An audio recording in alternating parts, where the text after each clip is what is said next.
Hello दोस्तों, नमस्कार। स्वागत है आप सभी का एक नए वीडियो में। इस वीडियो में हम लोग उत्तर प्रदेश शिक्षक पात्रता परीक्षा यूपी टेट में कक्षा 1 से 5 के लिए जो पर्यावरण अध्ययन का प्रश्न पूछा गया था 18 नवंबर 2018 को जो पेपर हुआ था उसके 30 प्रश्नों को देखेंगे। ठीक है, तो इसके पहले हम लोगों ने जनवरी 2020 में जो प्रश्न हुए थे टेट में प्राथमिक स्तर के उसको देख लिए हैं। वह चैनल पे प्लेलिस्ट बनी है, आप वहाँ से उसे देख सकते हैं।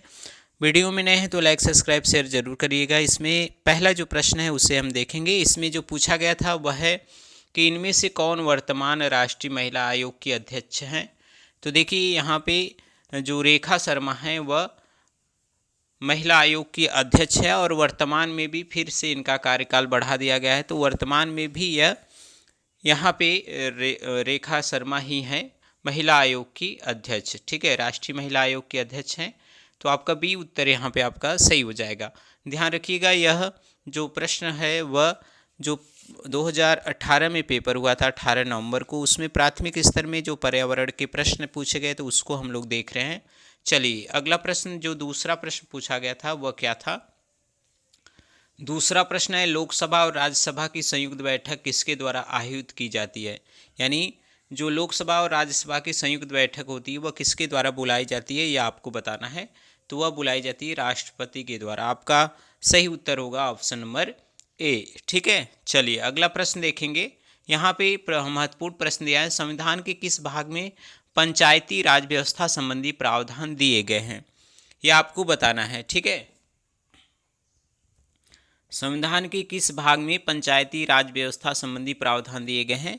आपका उत्तर यहाँ पे जो सही होगा वह है संविधान का जो 9वां है वह उसमें पंचायती राज व्यवस्था संबंधी प्रावधान दिए गए, यानी 9वें भाग में। तो आपका यहाँ पे सही उत्तर होगा ऑप्शन नंबर ए। ठीक है, देखिए पुराने प्रश्नों को देखने से यह तरीका पता चलता है कि आपको क्या तैयारी करनी, कहाँ से संविधान से प्रश्न आ रहे हैं और किस प्रकार के प्रश्न आ रहे हैं। थोड़ा करंट से भी प्रश्न है, तो इस तरह से आप अगली तैयारी के लिए आप लग जाइए। ठीक है, चलिए महत्वपूर्ण प्रश्नों की प्रैक्टिस लगातार जारी रहेंगे हमारे चैनल पे जब तक आपकी परीक्षा नहीं होती है। तो बने रहिए, चैनल में नए हैं तो लाइक सब्सक्राइब शेयर जरूर करिएगा। चलिए अगला प्रश्न है, 74वें संविधान संशोधन का संबंध है। जो 74वां संविधान संशोधन किया गया था वह किसके संबंध में है। ग्रामीण स्थानीय स्वसाधन, शहरी स्थानीय स्वशासन से, राष्ट्रपति की शक्तियों से, संसद की शक्तियों से। तो यह आपको बताना है। जो सही उत्तर हो जाएगा वह हो जाएगा शहरी स्थानीय स्वशासन से। आपका जो उत्तर सही होगा ऑप्शन नंबर बी उत्तर आपका सही हो जाएगा। ठीक है, चलिए अगला प्रश्न है। देखिए यह प्रश्न पूछा जाता है, किस गैस के वर्षा के पानी में घुलने से वर्षा का पानी अम्लीय हो जाता है। किस गैस के वर्षा के पानी में घुलने से वर्षा का पानी अम्लीय हो जाता है, ये आपको बताना है। तो यहाँ पे आपके सल्फर डाइऑक्साइड वह होता है। तो आपका यहाँ पे डी उत्तर आपका क्या हो जाएगा, सही हो जाएगा। ठीक है, डी उत्तर आपका सही हो जाएगा। तो चलिए देखते हैं अगला जो प्रश्न पूछा गया वह क्या है। भारतीय संविधान में विधि का शासन विचार कहाँ से लिया गया। देखिए विधि का शासन जो विचार लाया गया था वह कहाँ से लाया गया था, यह बताना है। तो विधि का शासन जो विचार लाया गया था वह इंग्लैंड से लाया गया। तो आप सभी को याद रखिएगा, ऐसे प्रश्न बनते हैं। तो आपका बी उत्तर आपका यहाँ पे सही हो जाएगा। ठीक है, चलिए अगला प्रश्न है। यहाँ पे दिया गया है, लोकसभा के चुनाव हेतु अधिसूचना कौन जारी करता है। तो लोकसभा के चुनाव हेतु जो अधिसूचना जारी की जाती है वह भारत का निर्वाचन आयोग जारी करता है। आपका ये उत्तर यहाँ पे सही हो जाएगा। ठीक है, तो यहाँ पे आपका ए उत्तर सही हो जाएगा।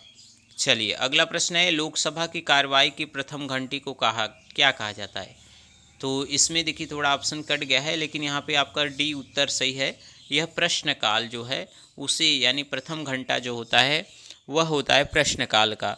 तो यहाँ पे आपका प्रश्नकाल आपका डी उत्तर यहाँ पे क्या होगा, सही हो जाएगा। ठीक है, चलिए देखते हैं अगला जो प्रश्न पूछा गया था वह क्या है। अगला जो प्रश्न पूछा गया है वह है, वर्षा जल संग्रहण क्या है, यह बताना है। वर्षा जल संग्रहण क्या है। प्रयुक्त जल का संग्रहण और भंडारण, वर्षा जल का जमा और भंडारण, पानी का वितरण और उपयुक्त में से कोई नहीं। तो देखिए वर्षा जल संग्रहण जो है वह क्या है, वह है वर्षा जल का जमाव और भंडारण। तो आपका यहाँ पे सही उत्तर होगा ऑप्शन नंबर बी आपका जो है वह सही हो जाएगा। ठीक है, चलिए अगला प्रश्न है। देखिए यहाँ पे पूछा गया भारतीय गैंडा कहाँ संरक्षित है। जो भारतीय गैंडा पाए जाते हैं वह किस पार्क में संरक्षित है, आपको बताना है। तो देखिए काजीरंगा नेशनल पार्क जो है उसमें भारतीय गैंडा संरक्षित है। तो आपका उत्तर इस प्रकार से यहाँ पे जो सही होगा वह ऑप्शन नंबर बी आपका यहाँ पे सही हो जाएगा। चलिए अगला प्रश्न है।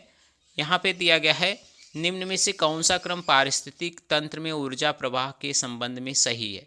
तो पारिस्थितिकी तंत्र जो है वह किस रूप में सही है। तो देखिए पहले उत्पादक होते हैं, फिर उपभोक्ता उसके होते, फिर अपघटित हो जाते हैं।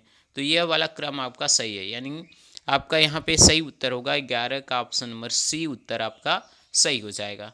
ठीक है, चलिए देखते हैं अगला प्रश्न है। देखिए यह प्रश्न बार बार पूछा जाता है, कौन सी ग्रीन हाउस गैस वातावरण में सबसे अधिक मात्रा में उपस्थित रहती है, यह आपको बताना है। क्या प्रोपेन है, क्या एथेन है, कार्बन डाइऑक्साइड है या मेथेन है। तो यह जो सबसे ज़्यादा उपस्थित है वातावरण में जिसे ग्रीन हाउस गैस कहते हैं वह है कार्बन डाइऑक्साइड। आपका सी उत्तर यहाँ पे क्या होगा, सही हो जाएगा। ठीक है, चलिए अगला प्रश्न है पर्यावरण के। यह प्रश्न है किस वर्णक की उपस्थिति के कारण पौधे हरे होते हैं। किस वर्णक की उपस्थिति के कारण पौधे हरे होते हैं। तो जो उसमें क्लोरोफिल होता है उसके कारण वह पौधे क्या होते हैं, हरे होते हैं। तो आपका यहाँ पे डी उत्तर आपका क्या हो जाएगा, सही हो जाएगा। ठीक है, चलिए अगला प्रश्न देखेंगे। यहाँ पे दिए गए मानवीय गतिविधियाँ जो पृथ्वी पर जलवायु परिवर्तन के लिए जिम्मेदार है वह क्या है। मानवीय गतिविधियाँ जो पृथ्वी पर जलवायु परिवर्तन के लिए जिम्मेदार है वह है वनों को जलाना, कृषि क्रियाकलाप, एयरोसोल कैन का उपयोग, उपयुक्त सभी। तो यहाँ पे देखिए जो सही उत्तर हो जाएगा उपयुक्त सभी। यह सभी क्रियाएं जो हैं वह जलवायु परिवर्तन के लिए जिम्मेदार हैं और यह सभी क्रियाएं मानवीय गतिविधियां हैं। ठीक है, वनों को जलाना, कृषि क्रियाकलाप और एयरोसोल कैन का उपयोग करना, यह सही। तो आपका डी उत्तर आपका यहाँ पे सही हो जाएगा। ठीक है, चलिए अगला प्रश्न देखेंगे।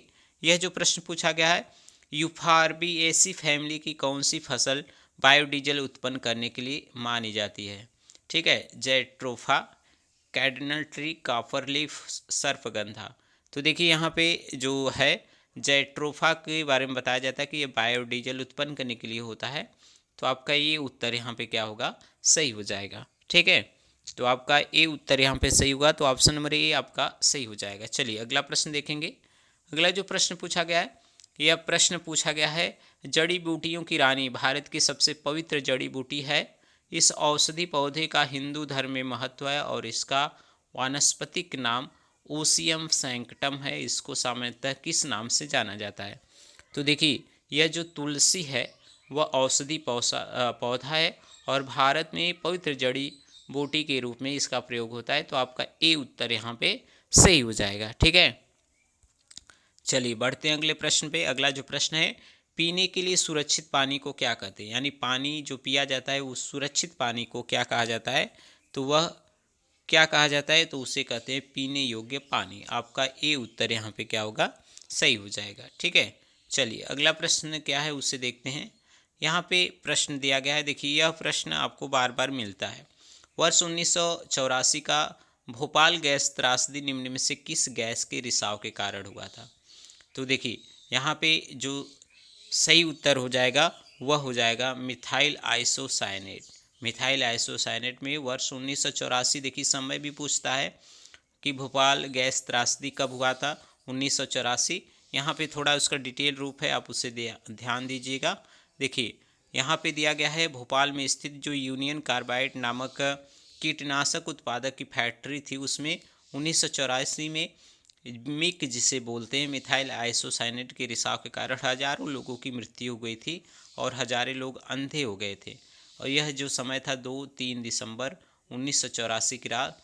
कंपनी कहाँ थी, भोपाल स्थित यूनियन कार्बाइड कारखाना। ठीक है, चलिए तो यहाँ पे आपका सही उत्तर वही था। तो चलिए अगला प्रश्न देखेंगे। अगला जो प्रश्न है,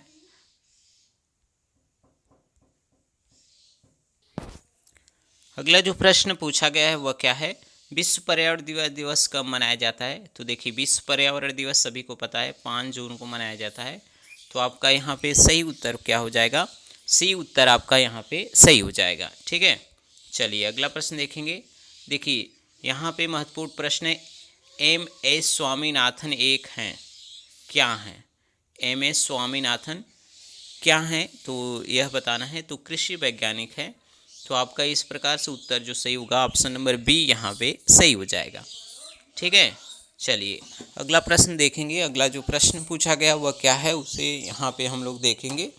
अगला जो प्रश्न है वह है world life institute of India, जिसे WII कहते हैं, वह कहाँ स्थित है? ठीक है, world life institute of India, जिसे WII कहा जाता है, वह कहाँ स्थित है, यह आपको बताना है। तो यह जो स्थित है वह स्थित है देहरादून में। तो आपका डी उत्तर यहाँ पे क्या सही हो जाएगा। ठीक है, आपका डी उत्तर यहाँ पे सही हो जाएगा। चलिए अगला प्रश्न देखेंगे। अगला जो प्रश्न है वह क्या है, यहाँ पे दिया गया प्रकाश संश्लेषण के दौरान हरे पौधे निम्न में से किसे सोख लेते हैं? तो यह आपको बताना है। तो प्रकाश संश्लेषण की क्रिया के द्वारा जो हरे पौधे होते हैं वह कार्बन डाइऑक्साइड को क्या करते हैं, सोख लेते हैं। ठीक है, तो आपका सी उत्तर यहाँ पे क्या होगा, सही हो जाएगा। ठीक है, सी उत्तर आपका सही हो जाएगा। चलिए देखते हैं अगला जो प्रश्न है वह क्या पूछा गया है। यहाँ पे प्रश्न दिया गया है, अपशिष्ट उत्पादों को खाने वाले जीवों को क्या कहा जाता है? तो देखिए अपशिष्ट उत्पाद जो होते हैं उसको खाने वाले जो होते हैं उसे क्या कहा जाता है, यह पूछा गया है। तो उसे कहा जाता है यहाँ पे मृतक भक्षी। आपका ए उत्तर आपका क्या हो जाएगा, सही हो जाएगा। चलिए अगला प्रश्न है, यहाँ पे दिया है तप्त भौम जल से किस प्रकार की ऊर्जा प्राप्त होती है? तो तप्त भौम जल से जो ऊर्जा प्राप्त होती है वह होती है भूतापी ऊर्जा, इसे कहते हैं। आपका सी उत्तर यहाँ पे सही हो जाएगा। चलिए अगला प्रश्न देखते हैं। यहाँ पे दिया गया है 16 घास स्थल कहाँ पाए जाते हैं? तो देखिए 16 घास स्थल जो पाए जाते हैं वह कहाँ पे, तो वह पाए जाते हैं पश्चिमी घाट में। इसलिए आपका यहाँ पे सही उत्तर होगा ऑप्शन नंबर ए। ठीक है, चलिए अगला प्रश्न है। यहाँ पे दिया गया भारत में पेलिकन पक्षी यहाँ पे देखिए कहाँ प्रजनन करते हैं, आपको स्थान का चयन करना है। तो यहाँ पे सही हो जाएगा नेपालपट्टू, कुंथलुकुलम, कोक्कारो बेलूर, उपयुक्त सभी। तो आपका डी उत्तर यहाँ पे क्या होगा, सही हो जाएगा। ठीक है, चलिए अगला प्रश्न जो दिया गया है वह क्या है, मीन माता रोग ऐसी मछली खाने से होता है जिसमें अधिक मात्रा में पाया जाता है। तो देखिए ये महत्वपूर्ण प्रश्न है।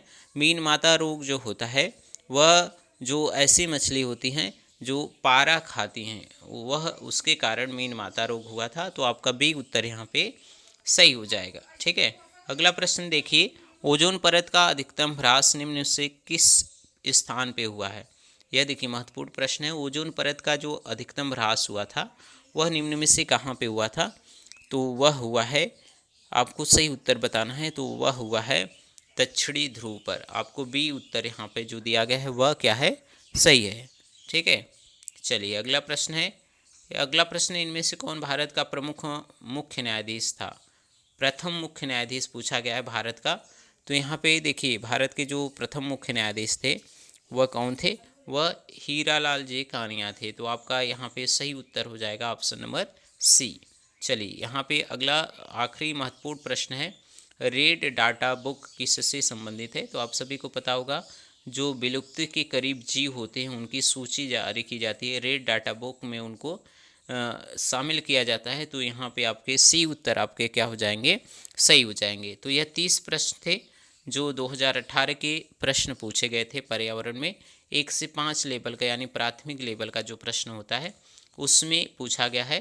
तो इसी तरह के महत्वपूर्ण वीडियो को पाने के लिए चैनल पे बने रहें। नए हैं तो लाइक सब्सक्राइब शेयर जरूर करिएगा। मिलते हैं एक नए वीडियो में, तब तक के लिए आप सभी का बहुत बहुत धन्यवाद।